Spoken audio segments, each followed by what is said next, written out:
Assalamualaikum warahmatullahi wabarakatuh. Perkenalkan, nama saya Ayu Dwi Putri, NIM 1920201072 dari kelas PGMI 02. Di sini saya dari kelompok 4 sebagai pemateri pertama yang akan menyampaikan tentang materi pengertian struktur ilmu dan pengertian fakta dan peranan fakta. Langsung saja saya akan menjelaskan pengertian struktur ilmu. Struktur ilmu adalah seperangkat pertanyaan kunci dan metode penelitian yang akan membantu memperoleh jawabannya, serta berbagai fakta, konsep, generalisasi, dan teori yang memiliki karakter yang khas yang akan membawa kita untuk memahami ide-ide pokok dari suatu disiplin ilmu yang bersangkutan. 1. Data. 2. Variabel. 3. Postulat. 4. Konsep atau aksioma. Dan yang terakhir 5. Teori. Selanjutnya pengertian fakta. Fakta menurut Oxford Advanced Learning Dictionary of Current English 2000, yang dimaksud fakta adalah 1. Sesuatu yang digunakan untuk mengacu pada situasi tertentu atau khusus. 2. Kualitas atau sifat yang aktual atau nyata, atau juga bisa disebut sesuatu yang terjadi berdasarkan fakta-fakta yang ada. 3. Sesuatu hal yang dikenal sebagai yang benar-benar ada dan terjadi. 4. Hal yang terjadi dapat dibuktikan oleh hal-hal yang benar. Dan 5. Yang terakhir, suatu penegasan, pernyataan yang berisi mengandung suatu yang memiliki kenyataan objektif, serta peranan fakta. Fakta berperan sebagai alat yang dijadikan oleh para sejarawan untuk penelitiannya. Terima kasih. Selanjutnya materi kedua akan disampaikan oleh saudari Areta. Wassalamualaikum warahmatullahi wabarakatuh. Assalamualaikum warahmatullahi wabarakatuh. Di sini saya akan menjelaskan tentang pengertian dan peranan konsep dan pengertian dan peranan generalisasi. Yang pertama, saya akan menjelaskan tentang pengertian dan peranan konsep. Istilah konsep yang berkembang di masyarakat selalu berkaitan tentang rancangan atau sesuatu yang belum selesai. Pemahaman tersebut sebenarnya menyimpang dari pengertian konsep yang luas, bukan sesuatu aktivitas yang belum atau sudah selesai. Istilah konsep mengacu sebagai abstraksi yang bersifat konotatif dan denotatif. Menurut Webb, konsep merupakan abstrak suatu konstruksi logis yang terbentuk dari tanggapan, kesan, dan pengalaman-pengalaman kompleks.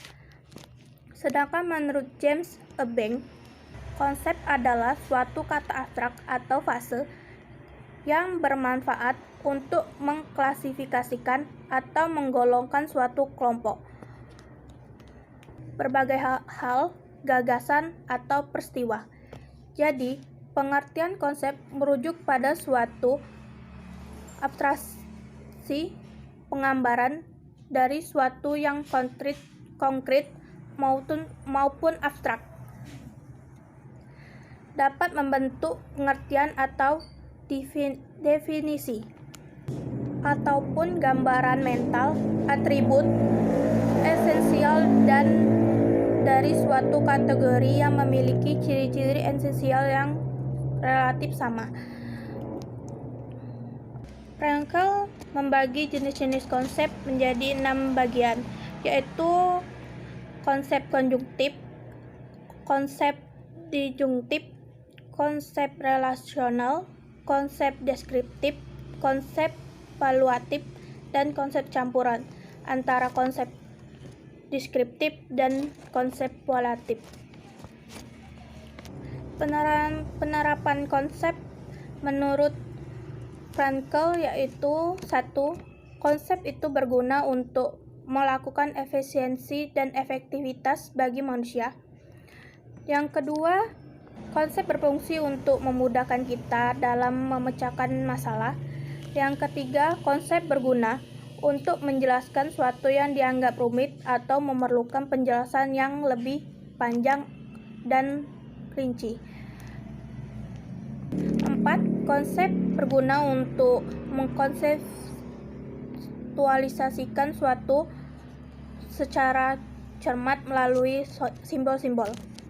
Yang kelima, simbol berguna sebagai mata rantai penghubung antar disiplin ilmu. Berikutnya, pengertian dan peranan generalisasi. Menurut Banks, generalisasi adalah penyataan hubungan dua konsep atau lebih. Pernyataan tersebut terbentang dari yang sangat sederhana sampai yang kompleks. Dan menurut Egan dan Herder Kauchak, generalisasi merupakan penghubung konsep satu sama lain. Selanjutnya, merupakan kesimpulan dari pengalaman kita satu sama lain. Generalisasi lebih bermanfaat daripada konsep, sebab generalisasi lebih mampu meringkas informasi dibandingkan konsep. Generalisasi menyatakan hubungan antara dua konsep atau lebih yang sering mengidentifikasikan penyebab dan efek dan dapat digunakan untuk meramalkan suatu yang kejadian di masa depan yang dinyatakan dalam generalisasi. Dari pernyataan tersebut dapat disimpulkan bahwa generalisasi merupakan pernyataan tentang hubungan antara konsep-konsep dan berfungsi untuk membantu dalam memudahkan pemahaman suatu maksud pernyataan itu. Berfungsi mengidentifikasi penyebab dan pengaruhnya, bahkan dapat digunakan untuk memprediksi suatu kejadian yang berhubungan dengan pernyataan yang ada dalam generasi tersebut. Generalisasi tidak hanya dapat mendeskripsikan data saja, melainkan memberikan struktur pada data tersebut. James Banks membedakan generalisasi menjadi tiga tingkat, yaitu high order generalization, kedua intermediate level generalization, dan yang ketiga low order generalization. Sedangkan Frankl membedakan generalisasi menjadi 4 macam, yaitu yang pertama generalisasi deskriptif, yang kedua generalisasi kausal, ketiga generalisasi korelatif, dan generalisasi kondisioner. Baik, itu saja yang bisa saya sampaikan. Lebih dan kurangnya saya mohon maaf. Wassalamualaikum warahmatullahi wabarakatuh.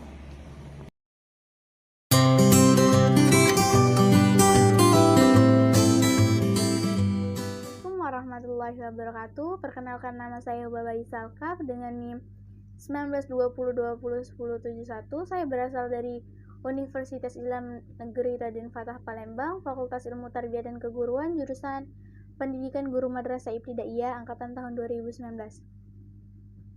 Video ini saya buat untuk memenuhi tugas mata kuliah saya, yaitu metodologi pembelajaran IPS MI dengan Ibu Yulia Trisamiha sebagai dosen pengampu. Di sini saya akan menjelaskan materi tentang pengertian dan peranan teori serta pengertian dan ruang lingkup dari sosiologi. Yang pertama akan saya jelaskan adalah pengertian dan peranan teori. Di sini menurut Kerlinger, Suatu teori adalah seperangkat konstruksi atau konsep, batasan, dan juga proposisi yang menjadikan suatu pandangan sistematis tentang fenomena dengan mencari hubungan-hubungan antar variabel dengan tujuan menjelaskan dan memprediksi gejala itu. Sedangkan berbeda dengan pendapat Hollander, yaitu teori merupakan proporsi atau fungsional yang menyajikan hubungan antar variabel yang meliputi suatu fenomena, satuan fenomena. Nah, berbeda lagi jika dibandingkan dengan pendapat Mix David dan Harari. Menurutnya, istilah teori secara normal diberlakukan bagi pengintegrasian tatanan hipotesis yang lebih tinggi ke dalam jaringan sistematis yang mencoba untuk menguraikan dan meramalkan cakupan peristiwa yang lebih luas, dan juga dengan membiarkan satu hipotesis menjadi berkualitas atau untuk menetapkan kondisi-kondisi itu di bawah yang lain sehingga menjadi sesuai. Jadi dapat kita simpulkan bahwa di sini adalah teori merupakan rangkaian fakta-fakta, juga konsep-konsep serta generalisasi-generalisasi di pihak lain merupakan perkiraan tentang implikasi atau akibat dari rangkaian fakta-fakta, konsep-konsep dan generalisasi tersebut yang satu sama lain sangat berhubungan. Lalu juga kita akan menjelaskan mengumumkan tentang fungsi dari teori. Menurut Suppes dan Kerlinger mengumumkan bahwa ada 5 fungsi teori. Yang pertama adalah berguna untuk kerangka kerja untuk melakukan penelitian. Yang kedua merupakan teori memberikan suatu kerangka kerja bagi pengorganisasian butir-butir informasi tersebut. Lalu yang ketiga adalah teori mengungkapkan kompleksitas peristiwa-peristiwa yang tampaknya sederhana. Lalu yang keempat, teori mengorganisasikan kembali pengalaman-pengalaman sebelumnya. Yang terakhir, fungsi dari teori adalah untuk melakukan prediksi dan kontrol. Lalu kita akan menjelaskan tentang pengertian dan ruang lingkup dari sosiologi. Kita akan membahas yang pertama adalah pengertian dari sosiologi. Sosiologi berasal dari 2 kata, yaitu dalam bahasa Latin yaitu socios yang berarti teman, keluarga dan juga masyarakat, dan logos yang berarti ilmu. Jadi secara keseluruhan dapat kita simpulkan atau dapat kita artikan bahwa sosiologi merupakan ilmu yang mempelajari tentang masyarakat. Menurut beberapa ahli tentang pengertian dari ilmu sosiologi ini sendiri adalah yang pertama dari Max Weber dalam bukunya yang memberikan batasan sosiologi sebagai ilmu yang memberikan interpretasi dan pengertian-pengertian tentang perbuatan sosial. Lalu yang kedua menurut Behrens Dehaene yang memberikan batasan sosiologi sebagai ilmu tentang pergaulan hidup. Lalu yang ketiga adalah Kimball Young yang menjelaskan bahwa sosiologi ialah ilmu yang mempelajari tingkah laku manusia di dalam suatu kelompok. Lalu yang keempat adalah P.J. Bauman yang mengemukakan bahwa sosiologi merupakan ilmu kehidupan manusia dalam lingkungan berkelompok. Jadi dari beberapa definisi menurut para ahli tersebut dapat disimpulkan bahwa ilmu yang memusatkan perhatiannya ilmu sosiologi itu adalah ilmu yang memusatkan perhatiannya pada segi kemasyarakatan yang bersifat umum dan juga berusaha untuk mendapatkan pola-pola kehidupan di dalam masyarakat. Lalu kita akan membahas tentang ruang lingkup sosiologi. Sosiologi ini kan merupakan ilmu disiplin, ilmu yang memiliki cakupan yang sangat luas dan juga banyak bangsa yang di dalamnya dipersatukan. Nah, menurut Supardan, secara tematis, ruang lingkup sosiologi dapat dibedakan menjadi beberapa subdisiplin ilmu sosiologi, terus sosiologi medis, sosiologi wanita, sosiologi industri, sosiologi perkotaan, lalu juga ada sosiologi pedesaan, sosiologi keluarga, militer, pendidikan, dan juga sosiologi seni. Mungkin sekian saja penjelasan dari saya. Jika ada salah-salah kata, saya mohon maaf. Semoga ilmu ini bermanfaat bagi kita semua, terutama bagi saya sendiri. Jika ada salah-salah kata, saya mohon maaf. Pada Allah saya mohon ampun. Saya tutup materi dari video ini dengan mengucapkan wassalamualaikum warahmatullahi wabarakatuh. Sampai berjumpa di lain materi.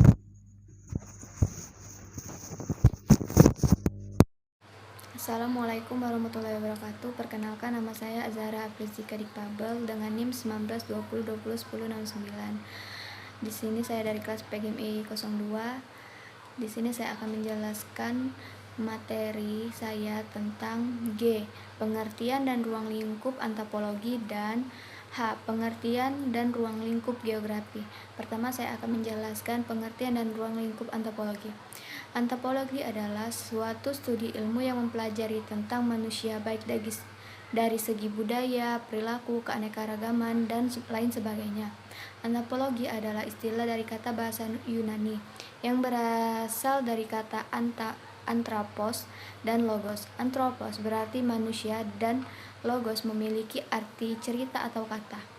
Objek dari antropologi adalah manusia di dalam masyarakat, suku bangsa, kebudayaan, dan perilakunya. Ilmu pengetahuan antropologi memiliki tujuan untuk mempelajari manusia dalam bermasyarakat, suku bangsa, berperilaku, dan kebudayaan untuk membangun masyarakat itu sendiri. Ruang lingkupnya sebagai berikut. 1. Antropologi fisik. Antropologi fisik mempelajari manusia sebagai organisme biologis yang melacak perkembangan manusia menurut evolusinya dan menyelidiki variasi biologisnya dalam berbagai jenis atau spesies.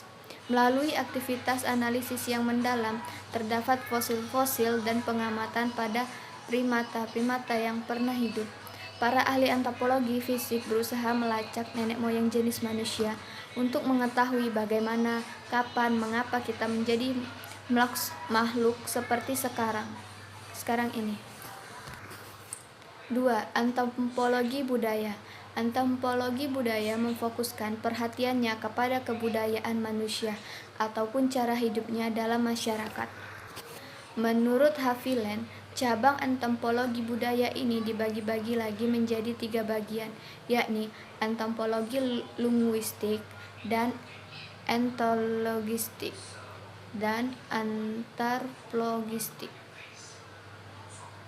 Jadi berdasarkan pendapat di atas, para ahli antropologi berusaha memperluas ilmu dan mendalami tentang manusia. H. Pengertian dan ruang lingkup geografi. Kata geografi berasal dari bahasa Yunani, yaitu geo dan grafi. Geo yang berarti bumi dan grafi yang berarti tulisan. Secara umum, geografi berarti tulisan tentang bumi. Istilah geografi pertama kali diperkenalkan oleh Eratosthenes dan nama geografika. Meskipun interaksi antar manusia dan lingkungannya merupakan inti kajian geografi, terdapat berbagai pendapat mengenai hakikat, konsep, dan batasan geografi. Adapun ruang lingkupnya terdiri dari geografi fisik, sosial, regional, dan sebagai berikut. 1. Geografi fisik. Ruang lingkup geografi yang pertama adalah geografi fisik, yang mana merupakan cabang geografi yang mempelajari tentang kondisi fisik permukaan bumi, termasuk diantaranya fenomena dan peristiwa yang pernah terjadi di bumi ini. Ada beberapa hal yang masuk dalam ruang lingkup kajian geografi fisik, yakni semua gejala yang terjadi pada lapisan udara atau atmosfer, lapisan bantuan atau litosfer, lapisan tanah atau pedosfer, lapisan air atau hidrosfer, lapisan kehidupan atau biosfer, dan lapisan ruang angkasa atau atmosfer. Geografi fisik menyangkut pula keadaan yang ada di lingkungan geografis seperti relief, iklim, bentuk, serta semua sesuatu yang memengaruhi kehidupan, baik yang ada di udara, daratan, dan juga air. 2. Geografi sosial. Cabang geografi sosial mempelajari mengenai segala kegiatan manusia yang ada di bumi dan juga berkaitan erat dengan lingkungan hidup manusia yang termasuk dalam ruang lingkup kajian geografi sosial dan ekonomi, budaya, teknologi, serta kehidupan sosial manusia. 3. Geografi regional. Cabang ilmu geografi yang satu ini mempelajari mengenai hal yang khusus terjadi pada suatu daerah yang meliputi kota, desa, negara, dan provinsi. Selain itu, geografi regional mempelajari hal khusus di suatu wilayah yang meliputi aspek fisik dan aspek sosial. Sekian dari saya, terima kasih. Wassalamualaikum warahmatullahi wabarakatuh. Assalamualaikum warahmatullahi wabarakatuh. Perkenalkan, nama saya Pindia Yuliansi. Saya dari kelas PGIM I2 angkatan 2019 dengan NIM 1920201052. Baiklah, di sini saya akan menjelaskan pengertian dan ruang lingkup sejarah.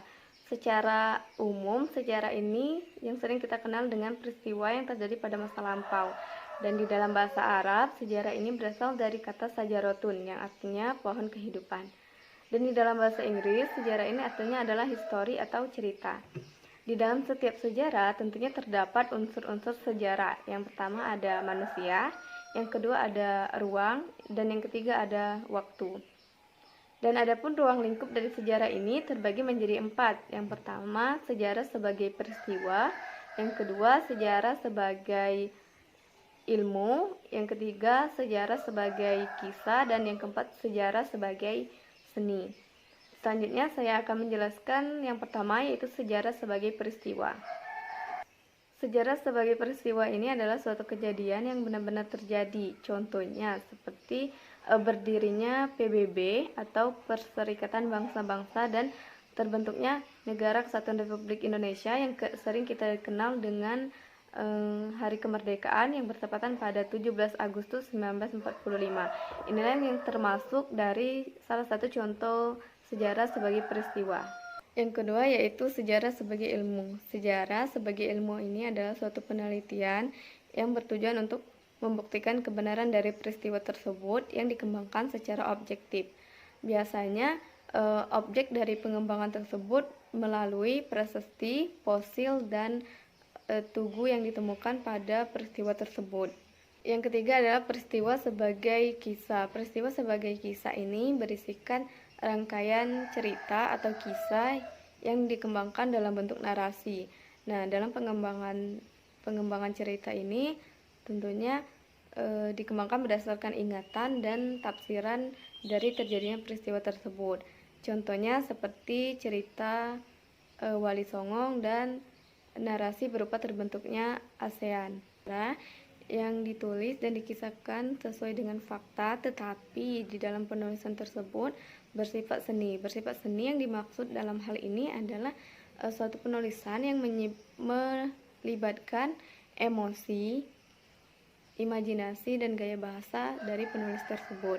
Contohnya seperti dalam pembuatan patung-patung dan candi-candi yang ada di kuil. Assalamualaikum warahmatullahi wabarakatuh. Perkenalkan, nama saya Rosalinda, NIM 1920201048 dari kelompok 4, akan melanjutkan materi penjelasan pada bagian J tentang pengertian dan ruang lingkup ekonomi. Pengertian ekonomi. Secara etimologi, kata ekonomi berasal dari bahasa Yunani, yaitu oikos yang artinya keluarga atau rumah tangga, dan nomos yang artinya tata aturan atau hukum. Jadi, ilmu ekonomi adalah suatu bidang kajian tentang pengurusan material sumber daya individu atau manusia, masyarakat, dan negara untuk meningkatkan kesejahteraan umat manusia. Ilmu ekonomi juga dapat diartikan sebagai ilmu tentang perilaku dan tindakan manusia dalam memenuhi kebutuhan hidupnya yang bervariasi dan berkembang melalui sumber daya yang ada dengan kegiatan produksi, konsumsi, dan distribusi. Selanjutnya, ruang lingkup ekonomi. Secara garis besar, ruang lingkup ekonomi dibagi menjadi 2 yang meliputi ekonomi makro dan ekonomi mikro. 1. Ekonomi makro. Ekonomi makro adalah cabang ilmu ekonomi yang mempelajari tentang keseluruhan perilaku ekonomi melalui pemakaian efisien dalam berbagai kegiatan produksi untuk mencapai kemakmuran masyarakat yang majemuk. Dan yang kedua, ekonomi mikro atau mikroekonomi adalah cabang ilmu ekonomi yang menjelaskan tentang aspek-aspek individual dalam suatu kegiatan perekonomian. Seiring dengan berjalannya waktu, sehingga ilmu ekonomi mengalami perkembangan yang terbagi-bagi menjadi berbagai bidang, yaitu 1. Ekonomi lingkungan. Ekonomi lingkungan adalah ilmu yang mempelajari tentang kegiatan manusia dalam memanfaatkan lingkungan sedemikian rupa, sehingga fungsi dan peran lingkungan dapat dipertahankan dan ditingkatkan untuk penggunaannya dalam jangka waktu panjang. Yang kedua, ekonomi evolusioner. Ekonomi evolusioner adalah ilmu ekonomi yang menjelaskan tentang bagaimana dan mengapa perekonomian dunia berubah, sehingga tinjauannya bersifat dinamis dan digunakan untuk menangkap keberagaman perilaku yang dapat memperkaya perubahan ekonomi. Yang ketiga, ekonomi eksperimental. Ekonomi eksperimental adalah ilmu ekonomi yang mempelajari tentang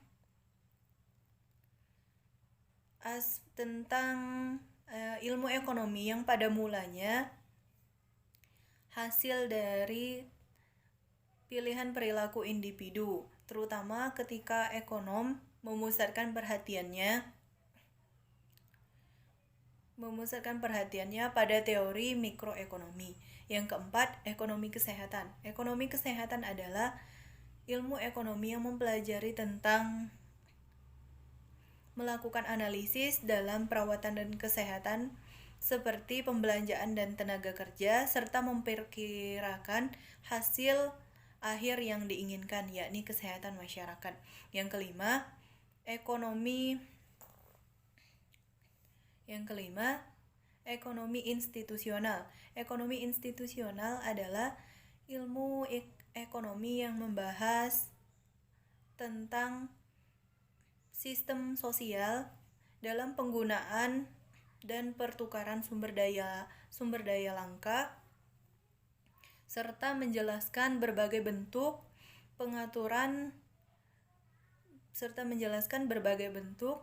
pengaturan institusional yang masing-masing memiliki konsekuensi tersendiri dalam kinerja ekonomi. Yang keenam, ekonomi matematik. Ekonomi matematik mulai berkembang sejak tahun 1950-an, yang mana ekonomi matematik merujuk kepada penggunaan teknik analisis grafis dan presentasi perekonomian.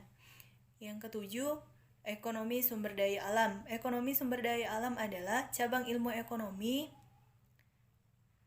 di mana membahas tentang sumber daya alam tidak diciptakan melalui kegiatan manusia, tetapi sumber daya alam telah disediakan oleh alam. Yang ke-8, ekonomi pertahanan. Ekonomi pertahanan adalah cabang ilmu ekonomi yang mengkaji masalah pertahanan dan perdamaian dengan menggunakan analisis dan metode ekonomi yang meliputi kajian mikroekonomi dan makroekonomi.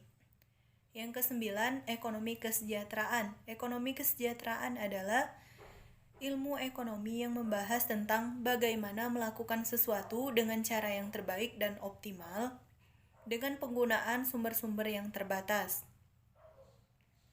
untuk mencapai kesejahteraan dan kemakmuran di dalam masyarakat. Yang ke-10, ekonomi inform. Ekonomi inform adalah cabang ilmu ekonomi yang mempelajari tentang kegiatan perekonomian yang mengacu kepada jenis-jenis transaksi yang tidak resmi atau tidak terlibat dalam dinas pajak secara formal dalam transaksinya. Contohnya seperti pedagang kaki lima. Yang ke-11, ekonomi campuran. Ekonomi campuran adalah cabang ilmu ekonomi yang menjelaskan tentang keharusan pengakuan bahwa ekonomi pasar bercampur dengan investasi negara. Dan yang ke-12, ekonomi pembangunan. Ekonomi pembangunan adalah ilmu ekonomi yang mempelajari tentang masalah pembangunan di dalam kegiatan perekonomian. Inilah yang bisa saya sampaikan. Apabila di dalam penjelasan saya masih terdapat kesalahan dan kekurangan, saya mohon maaf, dan kepada Allah saya mohon ampun. Saya akhiri, wabillahi taufiq wal hidayah. Wassalamualaikum warahmatullahi wabarakatuh. Baik, di sini saya akan menjelaskan pengertian dan ruang lingkup dari psikologi. Secara umum, psikologi adalah keilmuan yang mempelajari tentang tingkah laku dan kejiwaan dari manusia dan mencakup seluruh fase perkembangan dari manusia itu sendiri. Nah, ruang lingkup dari psikologi ini terbagi menjadi 3. Yang pertama yaitu kognisi, yang kedua emosi, dan ketiga konasi. Yang pertama yang akan saya bahas yaitu kognisi. Kognisi ini merupakan sesuatu yang berkaitan dengan pemahaman dan pemikiran dari setiap individu itu masing-masing. Yang kedua yaitu emosi. Emosi ini merupakan gejala jiwa yang dapat menimbulkan gejolak di dalam jiwa individu itu sendiri. Dan yang ketiga yaitu konasi. Konasi ini adalah sesuatu yang berkaitan dengan kemauan, keinginan dari setiap individu itu masing-masing. Bismillahirrahmanirrahim. Assalamualaikum warahmatullahi wabarakatuh. Perkenalkan, nama saya Ramadianti Putri. Di sini saya akan melanjutkan materi tentang pengertian dan ruang lingkup ilmu politik. Baiklah, saya akan menjelaskan sedikit tentang pengertian ilmu politik. Ilmu politik adalah cabang ilmu sosial yang mempelajari tentang negara, politik, dan pemerintahan. Pemikir Yunani, Aristoteles, mendefinisikan ilmu politik sebagai studi tentang negara. Banyak ilmuwan politik yang memandang diri mereka terlibat dalam menyempurnakan hubungan antara peristiwa dan kondisi politik, dan dengan pemahaman ini, mereka berharap dapat membangun sistem prinsip-prinsip yang umum menempatkan cara kerja dunia politik. Baiklah, yang selanjutnya yaitu ruang lingkup ilmu politik. Ruang lingkup ilmu politik sangatlah luas, dan para ahli telah membagi bidang ilmu politik menjadi 5 subdisiplin ilmu, yaitu teori politik, administrasi publik, politik komparatif, hubungan internasional, dan hukum publik. Perlu dicatat bahwa subdisiplin ini mencakup keseluruhan ekonomi politik modern dan memberikan dasar untuk studi dan pemahaman tentang bagaimana ekonomi politik global bekerja. Selanjutnya, ruang lingkup para ilmuwan politik, yang sekarang telah diperluas untuk mencakup bidang studi pemilihan demokratis di seluruh dunia. Dengan kata lain, dengan ledakan dalam sistem politik di seluruh dunia, para ilmuwan politik dan ruang lingkup studi mereka telah sangat ditingkatkan. Jadi, pentingnya ilmu politik terletak pada kenyataan bahwa kita semua hidup dalam sistem politik, dan kita dipengaruhi oleh perubahan ekonomi politik global. Dengan munculnya globalisasi, telah terjadi peningkatan minat masyarakat dunia dalam memahami sistem politik negara-negara lain. Oleh karena itu, para ilmuwan politik menjadi dihargai dan penting karena mereka menyediakan lensa yang melaluinya kita dapat memahami ekonomi politik global. Baiklah, mungkin cukup sampai di sini pengertian ataupun definisi ilmu politik serta ruang lingkupnya yang dapat saya sampaikan. Saya mohon maaf apabila ada kesalahan kata. Kepada Allah saya mohon ampun. Billahi taufiq wal hidayah. Wassalamualaikum warahmatullahi wabarakatuh.